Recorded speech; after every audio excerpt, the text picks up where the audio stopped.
All right, guys, welcome back to another day of Write With Me, live screenwriting from scratch. Today is day 16. We're going to call it Even More Research because we still have a little bit of work to do with Garvin Hackett. For those of you who are new here, welcome to live screenwriting, the Ballad of Garvin Hackett. It's a movie script being written completely from scratch. The logline of the script, for those who are curious, it's The Ballad of Garvin Hackett. It's an ironic, darkly comic take on 90s action movies. It's like Forrest Gump meets Scarface, but directed by Sidney Lumet, so the laws of physics actually apply. Instead of going the traditional development route, I'm writing this movie in public directly for you to visualize later as a cinematic graphic novel. I think there's a lot of potential with that format these days. So grab a notebook or a keyboard and write along with me. And if you want to follow along from the beginning, check out the Liminal Boundaries Channel. You've got the link here, but it's also in the description. All right, so with that said, let's get started and let's see where we left off. So we had the research questions. And if I recall correctly, let me check. I think we had an open question on the research side. Let me check that. Let's go over here. Let's see. I see something here with Garvin. So we're going to go here. So I think we were dealing with Garvin discovering that his mentor, Whitey, is actually the guy who killed his dad. The guy who taught him to get revenge for his dad's murder is the guy who actually murdered him. So that's a dramatic moment. Let's take a look and see what we have in the writing itself. Let's take a look and see where we are there. So let's go to Garvin.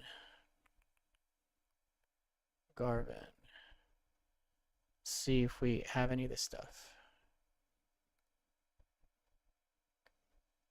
I don't think we have those details yet. So I'm going to copy them in. Anytime you copy in stuff, guys, it's tech debt, right? You're making technical debt, but in this case, I think it's worth it. Let's we'll synthesize it later. We're sort of in a fishing expedition right now, so let's go. So here we go. Here's the bullet point list of everything Garvin finds in the trunk. We copy that. And let's see what we got.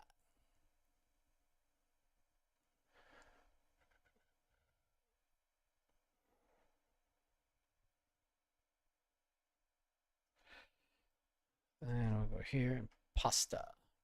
Okay, so we've got that research. Just for those of you who are curious, the stuff he finds in the trunk are a flat tire, completely rotted, deflated spare tire sitting in the rusty well beneath the stained trunk carpet. Such a nice description. I might actually keep that into the first draft of the script. An old gym bag, a faded, dirty canvas gym bag stuffed in the corner next to the spare tire, smelling heavily of old vinyl, mildew, and harsh automotive chemicals. I'm going to put here, what brand? 1980s. Late. Cheap. Okay, a Polaroid, a slightly faded 1990s Polaroid photo of Garvin's father's car parked outside his house or workplace. The ultimate visual target verification. A Bondo can, an open dented metal can of gray Bondo body filler paste sitting next to a dried plastic spatula and a crumpled half-squeezed tube of red cream hardener. Perfect for putting the bomb together. A gunpowder canister, a standard black plastic civilian canister of smokeless reloading gunpowder, Hodgson or Hercules brand, easily bought at any Florida sporting goods store. Steel pipes, 2 heavy threaded steel pipes and matching end caps from a hardware store with crude holes hand drilled through the center of the caps. And wrapped wires and tape, loose scraps of brightly colored copper speaker wire with frayed stripped ends sitting next to a gummy, half-melted roll of black electrical tape used to twist and splice the connections together.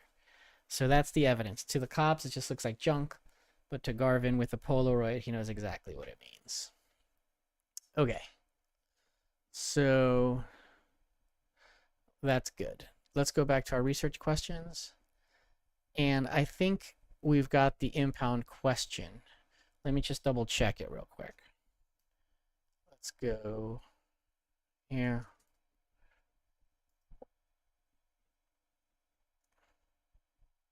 Let's see what we said here. Probably also be some wires, and probably wouldn't even need to solder it, would you? You would just need to wrap wires. Okay, we're talking about the bomb. The pipe bomb that is used in the explosion of the car. Yeah, mostly about the bomb, Bondo. Picture of the car is perfect, the Polaroid.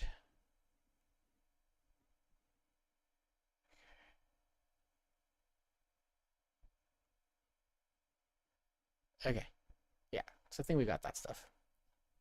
So let's get a clean slate here. Actually, before we get a clean slate, let's go back to 1 and see what we got in our research questions.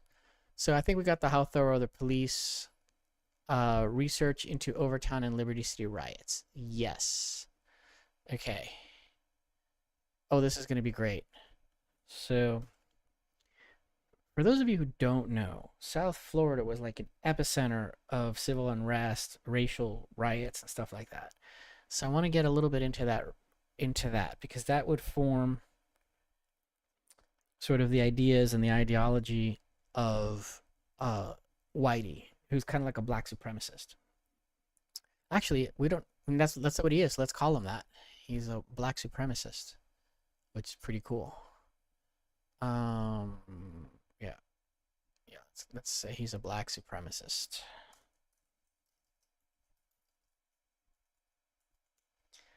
That's kind of an unusual character. Almost. Have I ever seen a black supremacist in a movie? I don't know. Maybe. I have to think about it. Okay. So we got Whitey Jackson. Okay. And let's go through these questions about the Overtown riots. Let's do it. So we can clean slate this. Okay, tell me about racial unrest in South Florida. I'm writing a story that takes place in 1994, and I know that there were quite a few riots in the 80s. When was the last major riot in the Overtown, Liberty City area? And what triggered it? And why did it end? If you can speak to me a little bit about that. Let's see. And because I don't trust Gemini, I'll probably go to Claude here. I don't trust Claude either that much, to be honest with you. Let's see. Let's see what Gemini says first, or give some ideas.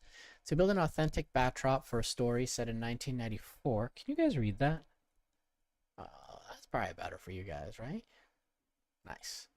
To build an authentic backdrop for a story set in 1994, it helps to understand that Miami in the 1980s and early 1990s was a tinderbox of multi-ethnic tensions. If your characters are living through 1994, the trauma of the 1980s would still heavily shape their world, but the specific anchor point fresh in their minds would be the 1989 Overtown and Liberty City riot. The Miami riot, the last truly massive multi-day civil disturbance to devastate the Overtown and Liberty City areas. I love the way they say that. The disturbance to devastate the areas. It's a passive voice, right? They never talk about the Nazis that way. Yeah. It's the subtle bias. Wikipedia. What do you expect? Everything's passive. It's nobody's fault. Okay, the last truly massive multi-day civil disturbance to devastate the Overtown and Liberty City areas before your story's timeline happened from January 16th to January 19th. Oh my God. 1989. The trigger, Martin Luther King Jr. Day. Okay, why would that trigger a riot? The spark was chillingly similar to the infamous 1980 Arthur McDuffie riots. On MLK Day in 1989, a 23-year-old black motorcyclist named Clement Lloyd, what a great name, Clement Lloyd, was speeding through Overtown on a red Kawasaki motorcycle with a passenger, 24-year-old Alan Blanchard. They were being pursued by a police cruiser for a minor traffic violation. An Hispanic Miami police officer, William Lozano, who was on foot handling an unrelated matter, heard the pursuit over his radio. As the motorcycle approached, Lozano stepped into the street, drew his 9mm pistol, and shot Lloyd directly in the head. Holy shit. Lloyd died instantly. The out of control motorcycle crashed to an oncoming car, severely injuring the passengers in the vehicle, I can imagine, and mortally injuring Blanchard, who died the next day. That's kind of excessive. Man. Okay. Local residents witnessed the shooting, and anger exploded when Lloyd's body was left in the street under a sheet for over 2 hours. Interesting. That's the body being left in the sheet is what caused the problem. The unrest. Within hours, Overtown was burning. The unrest quickly spread north into Liberty City. For 3 days, a 130-block area was locked down. Over 13 businesses were burned to the ground. Widespread looting occurred, cars were torched, and police used massive amounts of tear gas to disperse crowds. The toll: hundreds of residents were arrested, and several people were shot, including a police officer hit by sniper fire saved by his vest. And schools were completely shuttered. I hope so. Why did it end? The winding down of the 1989 riot is a unique piece of Miami lore that could be a fantastic texture or conversation point for your 1994 story. It ended due to a combination of heavy-handed police containment and, strangely enough, professional sports. Okay, I gotta hear this. Massive police containment. Over 700 police officers flooded Overtown and Liberty City, working grueling 17-hour shifts. They cordoned off the neighborhoods, blocking major intersections and containing the violence to specific perimeters. I saw that in the BLM riots, the very interesting development in police tactics versus this. The Super Bowl pressure. Miami was scheduled to host Super Bowl 23 at Joe Robbie Stadium just days later. The NFL openly threatened to pull the game and move it to Tampa if the city didn't control the chaos. Local leaders, desperate to avoid international embarrassment and economic catastrophe, deployed massive community outreach, sending black leaders, activists, and Mayor Xavier Suarez directly into the streets to plead for peace. Mayor Suarez was one of my neighbors in my building. Yeah, I remember him. I was a kid. I was very little. Michael Jordan effect. On January 19th, the third night of the riots, the Chicago Bulls came to town to play the newly formed Miami Heat at the Miami Arena, which was located right on the edge of Overtown. The game wasn't canceled. The presence of Michael Jordan and the distractions of high-profile basketball right on the neighborhood's border acted as a strange, calming cultural circuit breaker. The streets finally went quiet that night because everyone wanted to watch the game. They had better things to do than be out in the street. What 1994 looks like. The quiet riot and local atmosphere. By the time your story takes place in 1994, the landscape of racial tensions had shifted. The trial hangover. Officer Lozano was initially convicted of manslaughter in late 1989, but an appeals court overturned it, fearing the original jury convicted him just to prevent more riots. In a rescheduled 1993 trial held in Orlando, Lozano was acquitted. When that acquittal came down just a year before your story, Miami braced for a repeat of 1989, but the city stayed largely quiet, wary of the destruction. The Quiet Riot. In 1990, instead of burning buildings, Black Miami launched a highly successful organized economic boycott of the local tourism industry. That's interesting. This was dubbed the Quiet Riot. It lasted for 3 years and ended in 1993, forcing local hotels and government entities to pledge millions towards Black-owned businesses and scholarships. Shakedown. All right. The local mood in 94. Your characters would be living in a Miami that is deeply segregated and weary. Overtown and Liberty City were still heavily scarred by the physical destruction of 80, 82, and 89. Many burned out storefronts were never rebuilt. Furthermore, the black community felt politically isolated as political power in Miami rapidly shifted towards growing staunchly conservative Cuban exile population. Yeah, but I would think that would have happened already. There was a minor flare-up in Overtown in 1991 after another police shooting, but it resulted in only about 20 arrests and didn't match the scale of 1989. For a story in 1984, the ghost of the 1989 Lozano shooting and the recent 1993 acquittal would be the primary historical weight your characters would carry.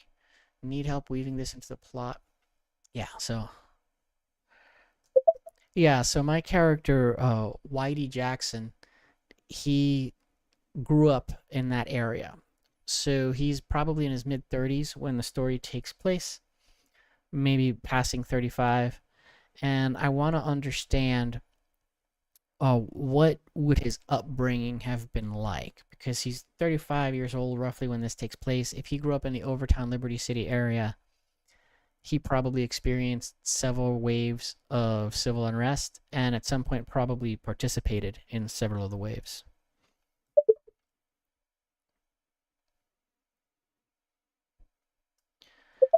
civil unrest and probably participated in some of them. Whitey is a career criminal, and uh, he works for a fictional gang in my story. He kills people for the gang. He's sort of the enforcer. He's skinny.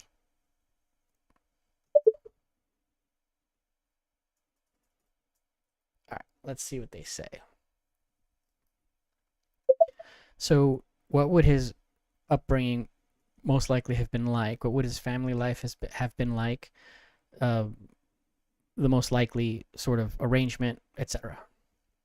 Oh, level of income, all that stuff of his household, and education. Where would he have gone to school? When would he have dropped out because he probably didn't finish being a criminal as his career? Let's see. To flesh out Whitey Jackson as a 35-year-old enforcer in 1994, we have to look back at his birth around 1959. Wow, man, born in 1959.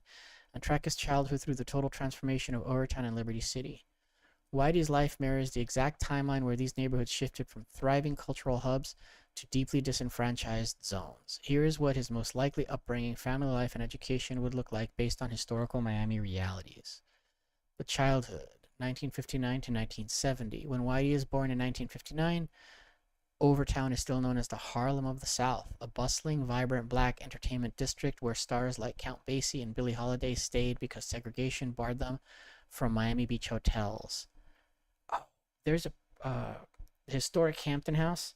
If any of you guys are ever in Miami, what a cool place. It's one of the segregated hotels where the black people used to come down because they weren't allowed to be in Miami Beach. They have incredible they have like a hotel room when Martin Luther King stayed. It's really great. Recommend it if you ever come down to Miami and you're interested in seeing some sort of history. Historic Hampton House. Recommend. It's a cool place. Okay. So when Whitey was born in 1959, they also have like Sam Cooke and MLK stuff. Like it's really cool. I'm a big fan of Sam Cooke. So, all right. When Whitey was born in 1959, Overtown is still known as the Harlem of the South, a bustling, vibrant black entertainment district where stars like Count Basie and Billie Holiday stayed because segregation barred them from the Miami Beach hotels. That's how I knew that, because of the Hampton House. Destructions of the neighborhood. Between 1960 and 1968, Whitey's childhood is literally bulldozed. So he's a little kid. The construction of I-95, I-95 didn't exist, and the Midtown interchange cuts directly through the heart of Overtown.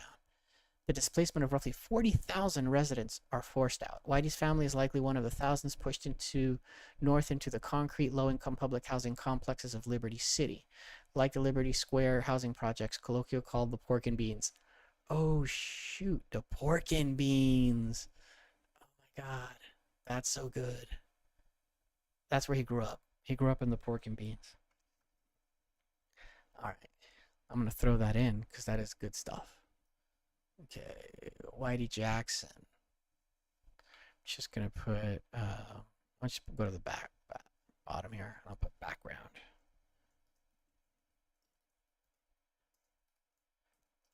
Born 1959.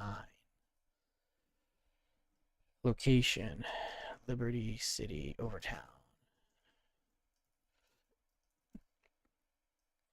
Neighborhood: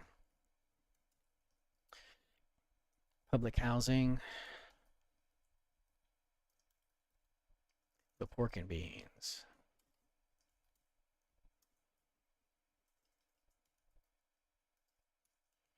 Okay. So for those of you who want to see what I'm doing, which is hopefully anybody who's watching, I added to Whitey down here to his sheet. Where's Whitey? There he is. To his sheet. So I put background, born in 1959, location Overtown, Liberty City, neighborhood, public housing, the Pork and Beans. I love it that we've got like that little detail. And I'm going to try this. I'm going to see what's going on with this keyboard. Oh, look at that. Oh, wow. That's how it works. Very cool. Okay. Very neat. I have an international keyboard so that I can do like Enyas and stuff in Spanish, and in Windows it's weird. But now I'm discovering how it works. It's got little secrets. It's giving up the ghost. All right, here we go. Back to the research. So let's see. Okay, family dynamics, the arrangement. With the destruction of Overtown's economy, his household is almost certainly low income. His father might have been a laborer at the port of Miami or a service worker on Miami Beach, but given Whitey's trajectory, the household is more likely headed by a single mother or grandmother working long hours as a domestic maid or hotel worker. Okay, yeah. Household, okay. And then I'll throw that in to where Whitey. Okay. Childhood household. More likely. Okay. Lots of data on this one that single mother households are bad for both young boys and young women. It's very, very scary that such a large proportion of our population is now in single parent household, children growing up in single parent households. Very curious to see long term effects of that on society. Okay. Back to it. All right, atmosphere. Money is incredibly tight. By the late 60s, the optimism of early Overtown is replaced by the grim realities of urban displacement, underfunded schools, and rising local crime. Okay, education. Whitey's school years line up with the chaotic, highly charged era of Miami's forced school desegregation. Where he went to school. Elementary. He likely attended an Overtown school like Dunbar Elementary before his family was displaced. Middle and high school. In Liberty City, his districted schools would be Drew Middle School and then Miami Northwestern Senior High. The Bulls, both historic schools that faced massive structural underfunding during the 1970s. Okay. So I might push back on that a little bit because Gemini is a little bit. I'm really curious to see, like, let's see, I want to dig a little bit. Let me just get Whitey's stuff, though. That's what I'm here to do. Okay. And let's see.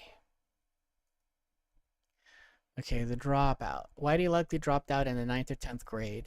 That makes sense.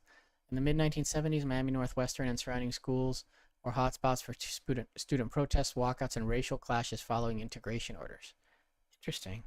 For a kid already drifting towards the streets, the chaos in the schools made it easy to slip through the cracks. The physical factor. You mentioned Whitey is skinny. On the streets of Liberty City in the mid-70s, a skinny kid couldn't rely on brute physical size to protect himself. He would have to cultivate a reputation for being unpredictable, fiercely loyal, and willing to use weapons early on to keep from being victimized. His entry into crime wasn't just lucrative, it was survival. Oh, no, man. I'm telling you, Gemini seems to be a little soft on crime here. Let's see. But it's useful. We'll clean it up. All right. Let's see. I'm going to throw it for a loop in a second. Coming of age through the riots. By his late teens and 20s, Whitey isn't just watching civil unrest. This is the cool part. Well, I mean, not cool if you're experiencing it, but cool for the story. By his late teens and 20s, Whitey isn't just watching the civil unrest, he's a prime participant. The chaos of the riots is perfect cover for a young aspiring criminal to learn the logics of street violence. 1979, age 20, first major street-level street crimes. Oh, this is great. This is his basic... This is... Oh, okay.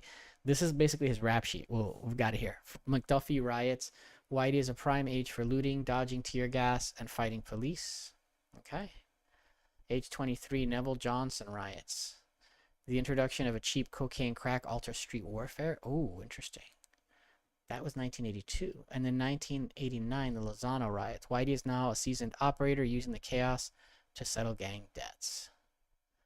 Nice. Actually, Whitey's a gentrifier.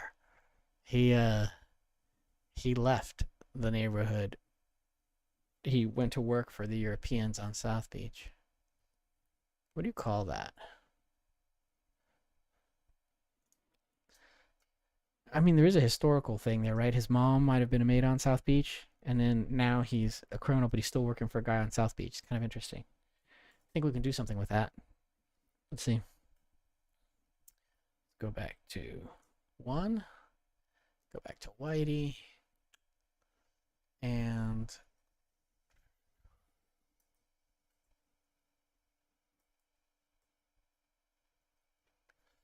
okay, this riot timeline is terrific material. All right, and we'll go here. Back to it.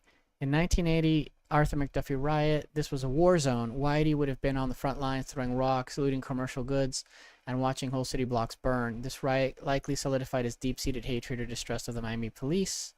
1982 Overtown riots. Age 23 triggered the police shooting of Neville Johnson in a video game arcade. By 82, the Cocaine Cowboys era is in full swing. It's like when Whitey transitions from petty street crime into organized gang enforcement. The crack epidemic. Mid to late 1980s. This completely changes his career as crack cocaine devastated Liberty City. The homicide rate skyrockets. For a gang enforcer who is skinny but lethal, this is a hiring boom. By 1989, Lozano riots. Whitey isn't just a rioter throwing bricks. He's an established professional using the chaos of the streets to settle gang turf wars or eliminate rivals under the cover of unrest. All right. All right. What I like about, let's see if I can, what I like about Whitey's is that that age is the age where you start thinking about stuff, you know? And maybe he's trying to move into management, so to speak. But there's no upward mobility in the Vante gang for Whitey's particular skill set. So, you want to know what ladder you're climbing in life. You always want to know what ladder you're climbing. All right. That's the tragic choice that Whitey makes, is he's climbing the wrong ladder. Back to it. Let's see. By 1994, Whitey is an anomaly, a black contract killer who survived the deadliest decade in Miami history. Most of his peers from the 70s and 80s are either dead or serving life sentences under the harsh federal mandatory minimum sentencing laws passed in the late 80s. In the 90s, crime dropped off a cliff, and one of the key determinants that they think it was is the harsh sentencing laws. Most of his peers from the 70s and 80s are either dead or serving life sentences under the harsh federal mandatory minimum sentencing laws passed in the late 80s. I think I just recently saw the stats, and something like 1% of the population is responsible for 63% of the violent crime. So the long mandatory sentences, most people who commit murder, I forgot what the exact percentage is, but it's a majority of the people who commit murder have already been arrested for several other violent crimes. So the large mandatory sentences actually might be responsible for the drop in crime in the 90s. Let's see. His mindset. He has lived through the absolute destruction of his childhood home, a deeply broken school system, 3 major riots, the crack wars. He is likely cold, hypervigilant, and possesses an intimate, block by block knowledge of Liberty City's alleyways and hiding spots. His status, because he's skinny, doesn't look like a traditional heavyweight muscle enforcer. People underestimate him, which makes him twice as dangerous. He would look at the younger generation of gangsters coming up and view them as sloppy, undisciplined, and loud compared to the structured violence he had to survive in the 1980s. What I want to see here... Well, before we look into the types of weapons, because he basically uses a bomb and then guns in the third act. But what would his rap sheet look like? He's 35 years old. How much of that time would he have spent in prison? And how much might he have missed? Or might he have gone to prison several times and then gotten out just in time for the riots? That would have been kind of interesting. So his life would have been prison, riot, prison, riot. That would have been his experience. What kind of crimes would he have been in for? He's killed people, but he's never been caught for that, obviously, because if he would have been in jail a lot longer. So what kind of crimes would he have potentially been caught for that would have given him a significant portion of his life behind bars? And then we need several years leading into 1994, because at this point he needs to be out of prison for enough time to develop his relationship with the Vanta gang.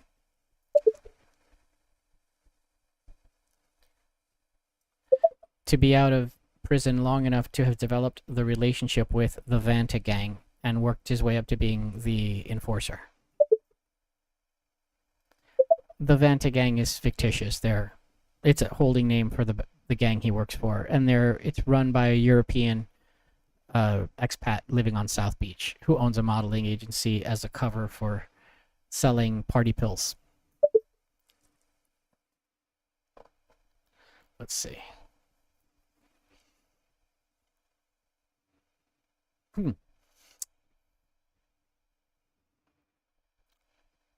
The prison riot rhythm is not only historically accurate for a Miami career criminal of that era, but it's also a perfect narrative device. In the 1980s and early 1990s, Florida was plagued by a massive prison overcrowding crisis. Because of a federal court order, Costello versus Wainwright, Florida prisons could not exceed 97.5% capacity.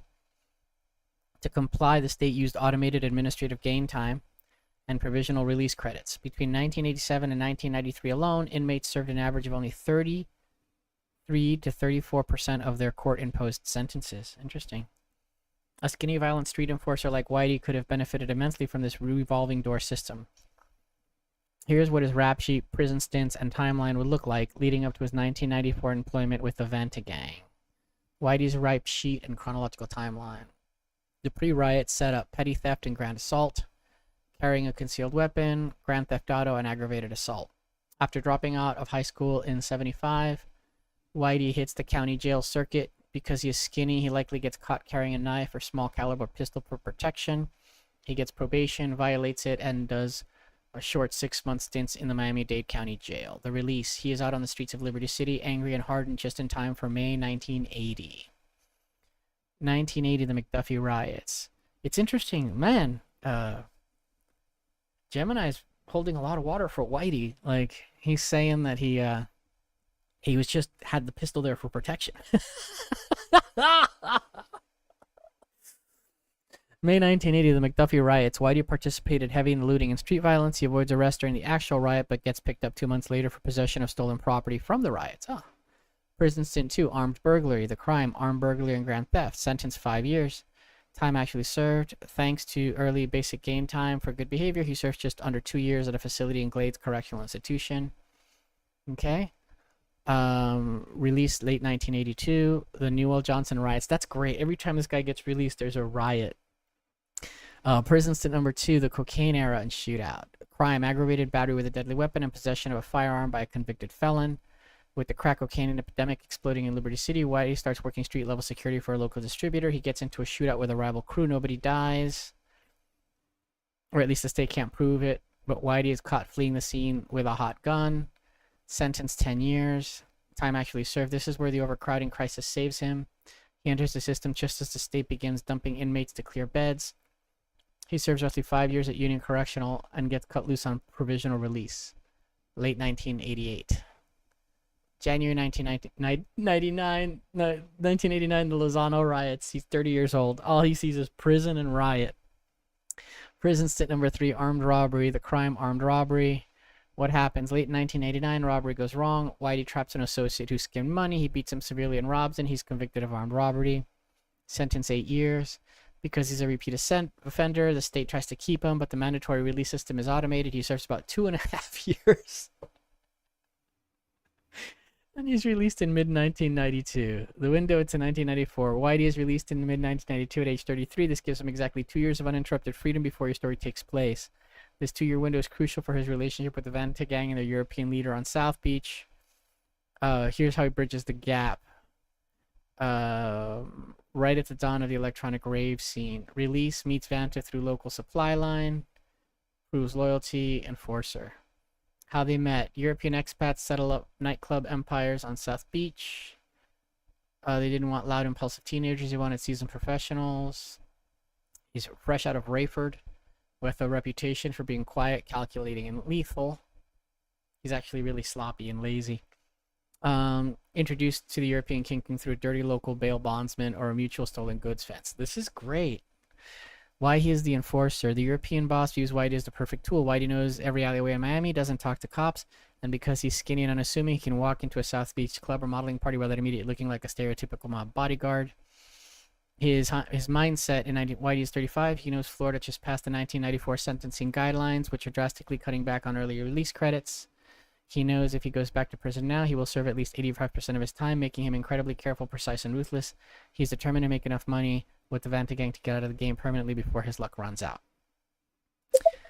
Okay, so I don't know if Whitey thinks that far ahead, but he does get arrested at the beginning of the story, and then he gets out at the end of the second act. So he has to be in prison for about a year or two before he gets out, so that Garvin has time to make a name for himself, become famous, and then come after Whitey and the Vanta gang once Whitey is out. So there is like a implication, it's sort of implied, that the Vanta gang, Joel, the leader of the Vanta gang, has connections in the criminal justice system, so they can get him out sooner. So the way that it's written now, Whitey blows up a car, and then he gets caught a little bit later. He gets pulled over for something like speeding or smoking a joint, a blunt, or if they had blunts in 1994. Please double check that for me, if that was a thing yet. And drinking, malt liquor or something in this car, open container. And so it could be just a moving violation kind of thing. But then the police open his trunk, and then they find a bag of weed. And then, well, it was never going to be a moving violation because of the weed, but the police open his trunk and they find a bag of weed. And then at that point, he tries to run and he gets tased. And so they get him for possession. And, well, you can tell me what they would get him for all these things. And then he probably has a warrant out for his arrest. And you can probably fill in what the warrant would be for. And that gets him a sentence, and that's where he meets Garvin in prison. And then he trains Garvin. So let's say that lasts 6 months, maybe, to train him, maybe a year, if that.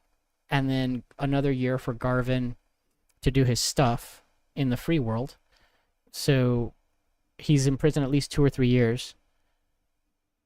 So how would, and that happens let me see. Oh, wow. So I never realized this, but the timeline, the way it works, is Garvin goes to prison. He's got to go to prison in 94. He gets out towards the end of the decade, not the beginning, which means we'd probably want to set the story in 1991 to get Garvin getting out in 1994. Yeah, something like that. Because we want the 1994 technology. But if we wait 2 or 3 years, we already see the internet and cell phones, and that's a different world already.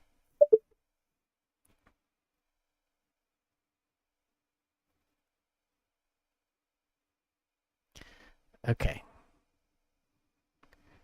Let me see. Okay, well, it's a long prompt. Let's see what Gemini says.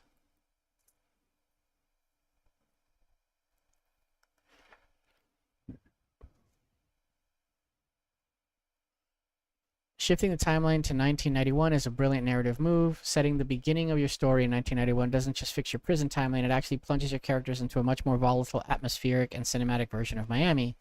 In 1991, South Beach was just starting to explode into the modeling and nightlife, the capital of the world, but it was still incredibly gritty. The internet isn't a thing yet, pagers and beepers are the peak of street technology, and the Vanta gang's European boss would be pioneering the very first waves of South Beach club scene. To answer your specific question regarding Whitey's arrest, the historical slang, and the legal mechanics of how Joel gets him out early, consider the following layout. Were blunts a thing in 1991? Yes, but with an important geographic caveat. The act of splitting a cheap cigar, specifically Philly's Blunt or White Owl, and filling it with marijuana was invented by Caribbean immigrants in New York City in the late 1980s. By 1991, it was the dominant way to smoke on the East Coast and was just starting to explode nationwide thanks to hip-hop.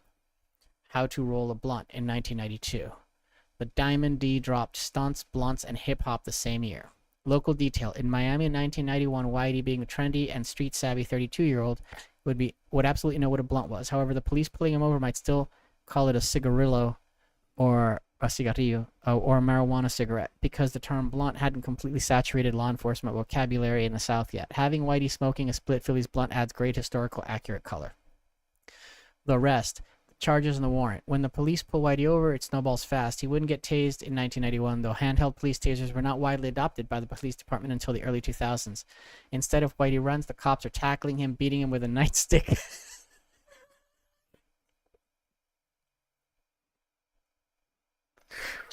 Sorry, I'm just laughing because we see people get tased and we're like, oh, it's so violent. And the cops had nightsticks in like 1991. They would beat you with a stick. Oh my God. Or pulling a gun on him. He's now, this is how his charges stack up on the police report. Open container, drinking a cold bottle of Old English 800 or Colt 45 malt liquor. I'm going to go with Old English. Operating under influence, reckless driving for speeding and smoking. Trunk discovery. The police in his trunk find a large bag of weed. 1991 Florida. Anything over 20 grams of marijuana is an automatic third-degree felony. Because Whitey tries to bolt, they tack on the resisting arrest with violence if he scuffles or resists without violence. The secret weapon, the secret warrant. To ensure Whitey goes to prison for a solid 2 or 3 years, the police dispatch radio runs his ID and hits on an outstanding warrant. Since he's a career criminal, this wouldn't be a minor traffic warrant. It needs to be a violation of probation. Perfect. This setup. Remember his release from the last prison stint in 89? He was on provisional release on parole. By committing a new felony, the trunk of weed, and having an open container, he automatically violates his state parole. The violation of parole in Florida is not, means no bond. You sit in jail until a judge sees you, and you usually have to go back to serve the remainder of your original sentence, plus time for the new weed charge. This guarantees he gets sent straight up north to state prison. The prison sentence and the Vanta early release. Whitey gets sentenced to 5 years from the new drug trafficking, resisting charges, and the parole violation. He goes to prison in late 1991. He meets Garvin, trains him for a year, and Garvin gets out. Whitey stays inside while Garvin builds his empire on the outside. Then around 1993 or 1994, Whitey is suddenly released early. How does Joel, the Vanta gang leader, pull this off using his corrupt connections? In the early 90s, Florida judges and prosecutors couldn't just magically erase a prison sentence, but the Control Release Authority could. Because of the overcrowding crisis we talked about, the state created the Control Release Authority to select which inmates got out early to keep prison populations legal. How Joel rigs the system for Whitey. The dirty lawyer. Joel hires a high-priced corrupt Miami defense attorney. The paid-off official. The attorney bribes the corrupt official on the Florida Parole Commission or the Control Release Authority Board. The loophole. The official quietly moves Whitey's name to the top of the control release list, claiming Whitey is a non-violent drug offender, completely ignoring his criminal history, who has shown excellent institutional adjustment. The cover, Joel's modeling agency or front company submits a notarized letter promising Whitey a legitimate full-time job as a facilities manager. Whitey walks out of prison in 1994, completely indebted to Joel, only to find that the kid he trained in prison, Garvin, is now a major player on the outside. Okay, so that makes sense. Okay, that makes sense. So Garvin is in prison in 1991. That's when Whitey actually blows up his dad, and then Garvin goes to prison like the next day, and then he gets arrested the next day for aiming a machine gun at a police officer because he waves it. It turns out to be unloaded, but it buys him a prison sentence long enough for him to meet Whitey in prison and to get trained. So I need to, and because Garvin's a first offender, he gets out really quick. So what I need is, I need a plausible history of them to meet in the Florida prison system, because I think you mentioned that Whitey would go upstate. So how is it that they could potentially meet and interact for a year before Garvin gets released to a halfway house?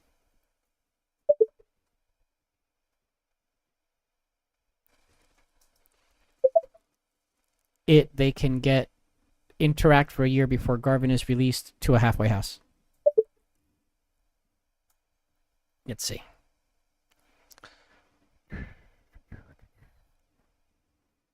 I got to get this all summarized because this backstory is deep. But it's really good because this gives us a really good timeline. And I never made the connection. I know it takes place in 1994, but that's when the criminal stuff takes place. His dad blows up in 1991. We have to navigate the reality of Florida's dual prison system, county jail versus state prisons. Because Garvin gets arrested the day after the explosion for waving an unloaded machine gun at a cop, he is facing serious charge. However, because he is a first-time offender and the gun was unloaded, his case would move through the system differently than Whitey's. RMC, Reception in Medical Center. In 1991, every single male felon sentenced to state prison in Florida went to one place first, the Reception in Medical Center in Lake Butler, Florida, just north of Gainesville. RMC was the universal processing hub. Every inmate spent anywhere from 2 to 4 months there undergoing psychological evaluation, medical testing, and classification before being shipped to their permanent prison. Why they end up at RMC together? Whitey's route. Because Whitey violated his parole, his transfer from the Miami-Dade jail to RMC is fast. He's processed by the state within weeks of his arrest. Garvin's route. As a first-time offender, Garvin sits in Miami County Jail for a few months, waiting for his plea deal. He takes a 3-year sentence because it's over a year. He's legally a state inmate and gets shipped north to RMC. Okay? The permanent placement, Glades Correctional Institution. After RMC, the state classifies them. Because Whitey is a hardened repeat offender, he is classified as close maximum security. Garvin, a first time with a non-lethal firearm charge, would normally go to medium security. However, because Florida prisons in 1991 are operating at 100% capacity or nearly that, the state regularly dumps mixed custody inmates into the same older hardened facilities to save space. They both get assigned Glades Correctional Institute in Belle Glade, Florida. Okay. Why Glades is the perfect narrative setting. Known to inmates as the Muck. Oh, this is great. Dude, Glades was an old, brutal farm prison right off Lake Okeechobee.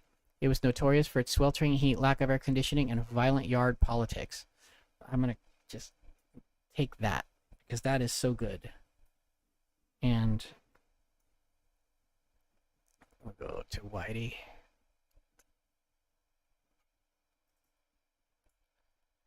Okay. All right, we're almost done here, guys. We've made really good progress in terms of understanding our character a little bit. The living arrangement, 1991. Due to overcrowding, GCI was packing inmates into massive open bay dormitories rather than private cells.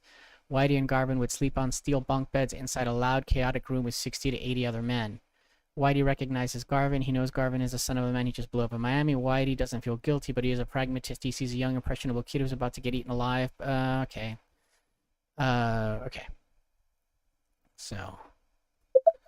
Okay, that's pretty good, but I think you're taking some liberties with the story. Garvin is naive and he's kind of dumb, so he basically is obsessed with getting revenge on his father's killer. And Whitey finds out about this because Garvin won't shut up about it. Eventually, he gets beaten up and raped, and that's the entry point for Whitey to use leverage on Garvin. He's like, "I'll help you get, I'll teach you how to get revenge on your dad's, on your dad's killer, but you got to prove it to me, that you can kill people." And then the first person Garvin kills is the guy who raped him and beat him up. So that's sort of Garvin's initiation.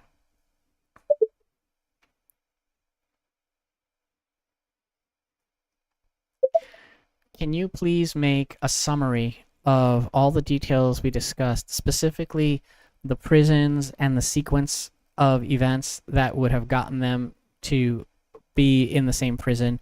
Do it by year, like make a chronology, and do it by year. So 1991 would have to be when Whitey blows up Garvin's dad and Garvin gets arrested, and then take it through to the 1994 when Garvin is out of prison and the events of the story take place. I mean, it doesn't have to be 1991, but what has to happen is that Garvin gets out of prison and starts working for the Vanta Gang in 1994. So you can arrange the chronology however you need it. It could happen in like 1992, or it can happen in like the murder of Garvin's father can happen in 92 or 91 or 93. You can sort it out for what makes sense with the details that we've discussed. All right, let's see if Gemini can generate a good timeline for us. Yeah, my apologies for making assumptions about Garvin's personality and goals. Your direction makes total sense for a dark, gritty crime thriller. A naive, vengeful protagonist who gets victimized because he can't keep his mouth shut creates a much stronger, more tragic dynamic. Whitey stepping in to weaponize that trauma for leverage is classic manipulation from an older predator. To ensure your book's timeline is structurally sound and historically accurate to the 1990s Florida prison system, here's the official chronology leading to your main story. The master timeline, 1991, the cataclysm and the intakes. Whitey Jackson is working his way into the confidence of Joel as part of the street-level turf or extortion dispute. Whitey uses a car bomb to assassinate Garvin's father. Devastated and furious, the next day, Garvin waves an unloaded machine gun at a responding investigating police officer. Whitey's pulled over in 1991 for moving violation while smoking a split blunt, drinking a bottle. Okay, 1992, The Collision in the Muck. In early 92, Lake Butler, both men are processed through the Reception and Medical Center, the Universal Processing Hub north of Gainesville. Whitey goes through quickly due to his parole violation. Garvin arrives shortly after. Mid-1992, Belglade, due to the state's massive prison overcrowding crisis, they are both assigned the same open bay dormitory. Garvin won't shut up about finding his father's killer. Good. Late 1992, the intonation under Whitey's cold, calculating Garvin carries out his first kill. 1993, the separation. Early 1993, because the prison system is overflowing on Garvin's official record prior to the person hit, he was successfully covered up. Looks like a non-violent first offender. The automated system selects him for early release. Garvin's official record prior to the prison hit, which was successfully covered up. Yes. Having served roughly 18 months, he is transferred down to a residential halfway house in Miami. Mid to late 1993, Garvin finishes his final months at the halfway house and is officially a free man. Armed with ruthless mentality, Whitey beat into him. Garvin enters the Miami underworld. He seeks out the Vanta gang, unaware that Whitey actually works for them. Let's see. He doesn't seek them out. Okay. Okay, that's pretty good, but let's do it that at the end of 1994, which is about or mid to late 1994, Whitey just gets released early because of the same dynamics that released Garvin early, the overcrowding. And also Garvin, when he gets out to the halfway house, Whitey is in communication with the gang, and so he goes and gets a job at a garage, right, or junkyard garage, and that's sort of his cover, and that's where the Vanta gang comes and picks him up. So they already know him because of Whitey. Garvin doesn't go looking for anybody. They know him. And remember that Whitey told Garvin he could set him up, and he does.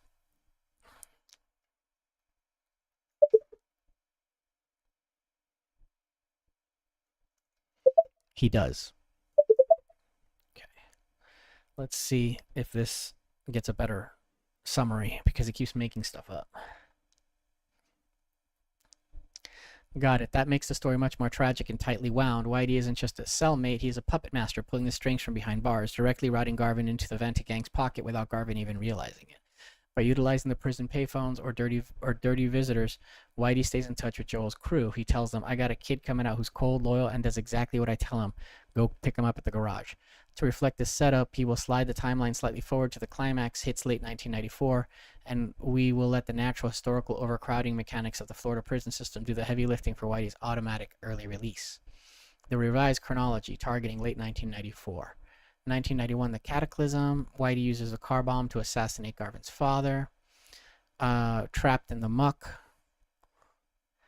Glades Correctional Institution. It's so cool. I mean, it's not cool, but it's cool that we get to see the image of it right away in an AI. I mean, it's cool that prisons exist too to protect us, but Glades Correctional Institution, the Muck. Okay. 1992, Garvin is victimized in the open dorms because he won't start talking about his father's murder. Whitey steps in with his offer of protection and training for revenge. Late 1992, Garvin successfully executes his first kill on his attacker using Whitey's guidance. Direct. Oh, this is so cool. 93, Garvin gets selected for early provisional release. 1993, garage cover. Garvin is transferred to Miami halfway house as part of his mandated work release. He gets a low-wage job pulling parts and turning wrenches in an auto junkyard garage in a gritty industrial pocket like Medley or Northwest 36th Street. This is great. And then late 1993, the pickup. Whitey uses the prison payphone to brief Joel and Vanta gang. Joel sends a sleek tinted South Beach ride directly to the greasy junkyard garage. Garvin doesn't have to look for anyone. He is seamlessly absorbed into the gang exactly as Whitey designed. 1994, the explosion and the convergence. Early to mid 1994, Garvin completes his halfway house sentence and becomes a full-time enforcer in the Vanta gang. Because he is utilizing cold-blooded survival logic, Whitey drilled into him. He becomes incredibly efficient. He is making serious name for himself on South Beach as Joel's go-to hitman. He is dangerous, infamous, and thinks he owes his entire career to his prison mentor. Late 1994, the revolving door. Whitey's sentence is automatically cut short. He doesn't need a bribe. Good. Makes it simpler. The stage is set for late 1994. Garvin is on top of the world, completely oblivious to the fact that the man who saved him in prison is the exact monster who blew up his father. Great. That's what we wanted. I'm going to copy that whole thing, and that's going to be in the B story, or this. It's going to hit the story. It's not going to be the character. It's going to be the story. So let's see. It's not going to be story B. Let's see, which story is it? It's going to be Whitey Jackson, that story. Okay. And there we go. So we've done some research. This has been a great research. We researched the Overtown Liberty Sea riots and 90s. The only thing we didn't get to is George G.M. James, which is going to be awesome, but you're going to have to stick around for the next one. So this is great. Now, this is not writing yet, right? So far, we've just got a ton of ideas. There will be one probably more police-oriented research episode stream, and then once I have the sort of police, it's going to be quite a few days of synthesis where we're going to look through everything that we've sort of accumulated and figure out how to weave it into the story effectively. Because it's one thing to have all this background, but it's another thing to actually have it in your story. And then that's the next few streams. So I hope you guys enjoyed this. If you let's see, let's go here. 1 second. Hey, that's interesting. Let's go here. Huh. Must be, let's see. I must have opened something up. Let's see. There it is. Okay. And there we go. Okay. So yeah. So if you've made it this far, thank you so much for sticking with us. And oh, I haven't done my my welcome everybody to the empty chat. It's becoming a bit of a tradition. I'll be really surprised when there's a person in there. So if this is your first time, or if you've seen this, if you've been watching, this is a good time to talk about the craft of screenwriting, and if you're interested in learning about it. If you are, I have a video called a course. It's called the Screenwriting Masterclass, and I will tell you a little bit about it. Let's see. Interesting. I have to, let's see, where is this thing?